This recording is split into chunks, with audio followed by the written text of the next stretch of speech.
Thanks. The United States is on the cusp of a major upgrade in wireless to 5G. The Wall Street Journal has called it transformative from a technological and economic perspective. And they're right. Winning the global race to 5G, seeing this new platform deployed in the US first, is about economic leadership for the next decade. Those are the stakes. And here's how we know it. Think back 10 years ago when we were on the cusp of upgrading from 3G to 4G. Think about the largest stocks and some of the biggest drivers of our economy back then. It was big banks and big oil. Fast forward to today, US-based technology companies from Facebook, Apple, Amazon, Netflix, and Google, down to the latest startup, have transformed our economy and our lives.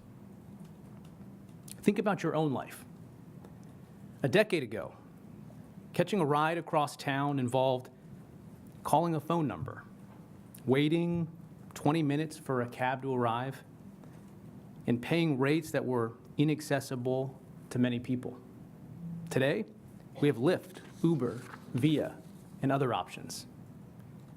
A decade ago, sending money meant going to a brick and mortar bank, standing in that rope line, getting frustrated when that pen leashed to the table was out of ink again,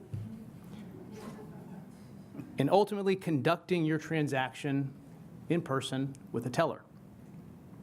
Now with Square, Venmo, and other apps, you can send money or deposit checks from anywhere 24 hours a day. A decade ago, taking a road trip across the country meant walking into your local AAA office, telling them the stops along your way, always including Parsons, of course, and waiting for them to print out on paper a triptych booklet filled with maps that you would unfold as you drove down the highway. Now with Google Maps and other apps, you get real-time updates and directions right on your smartphone. American companies led the way in developing these 4G innovations. But it's not by chance or luck that the US is the world's tech and innovation hub. We have the strongest wireless economy in the world because we won the race to 4G. No country had faster 4G deployment and more investment than we did.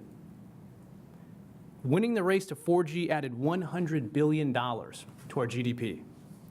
It led to $125 billion in revenue for US companies that could have gone abroad.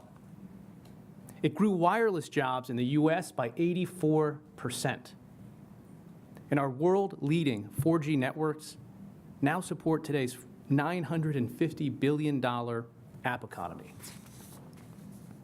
That history should remind policymakers at all levels of government exactly what is at stake. 5G is about our leadership for the next decade. And being first matters. It determines whether capital will flow here, whether innovators will start their new businesses here, and whether the economy that benefits is the one here. Or as Deloitte put it, first adopter countries could sustain more than a decade of competitive advantage.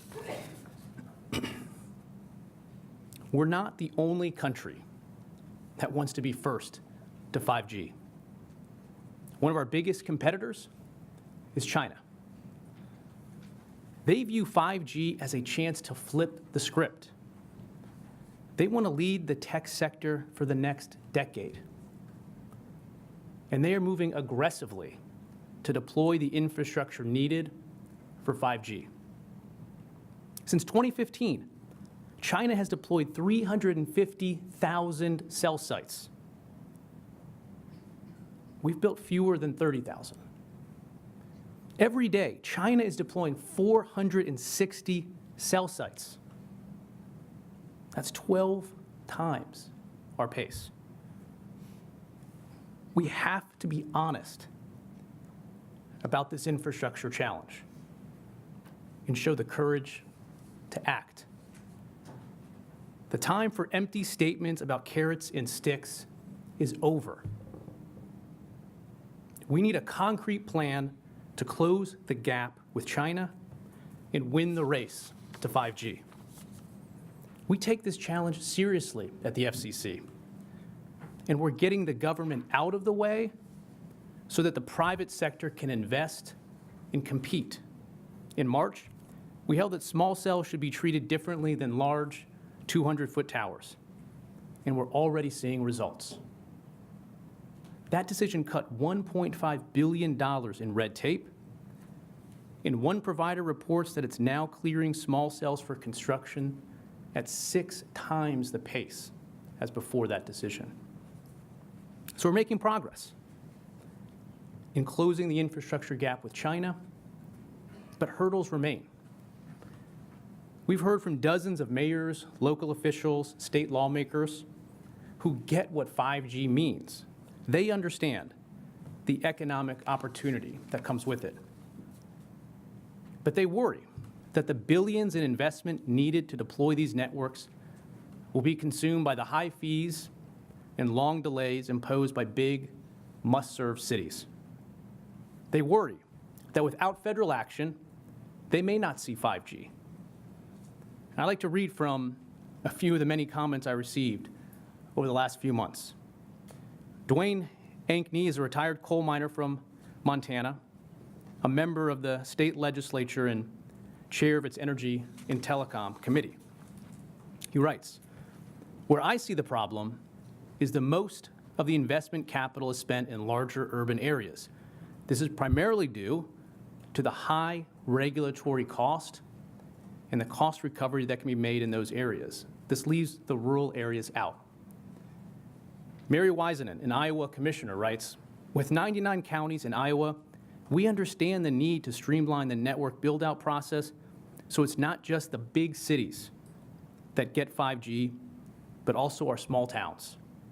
If companies are tied up with delays and high fees, it's going to take that much longer for each and every Iowan to see the next generation of connectivity."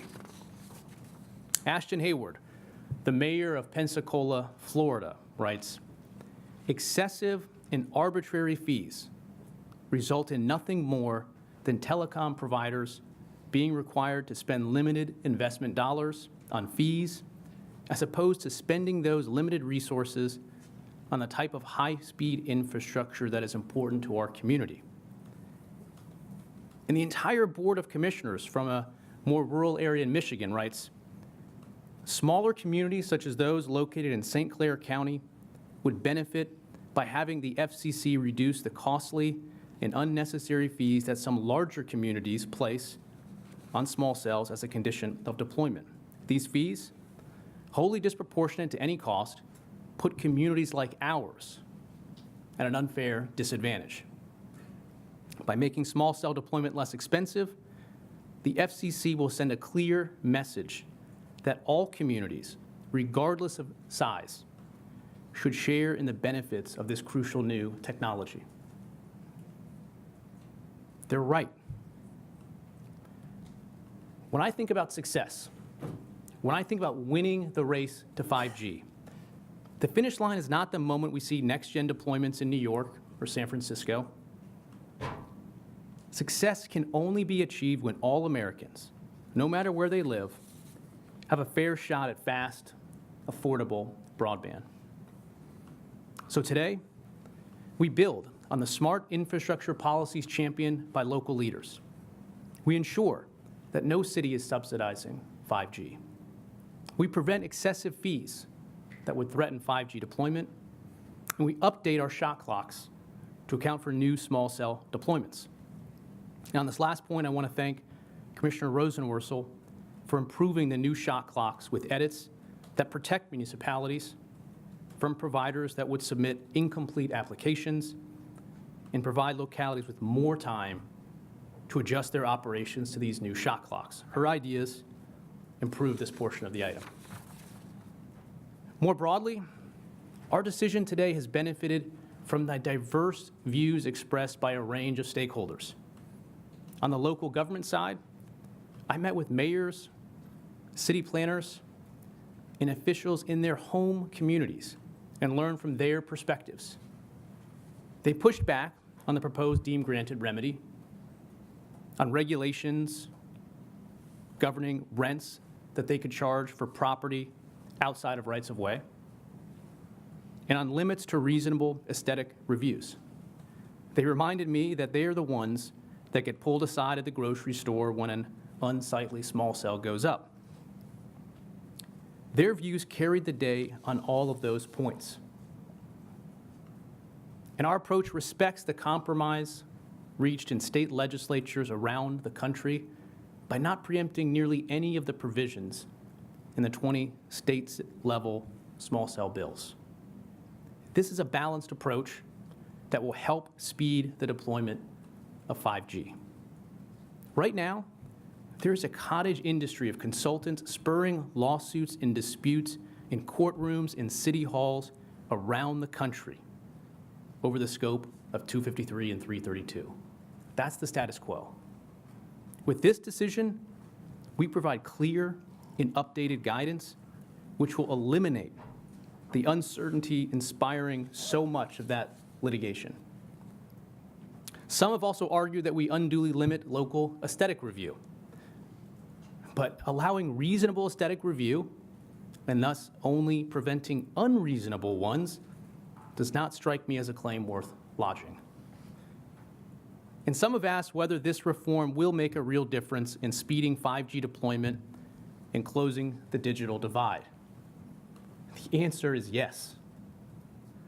It will cut $2 billion in red tape. That's $8,000 in savings per small cell. Cutting these costs changes the prospects for communities that might otherwise get left behind. It will stimulate $2.4 billion in new small cell deployments.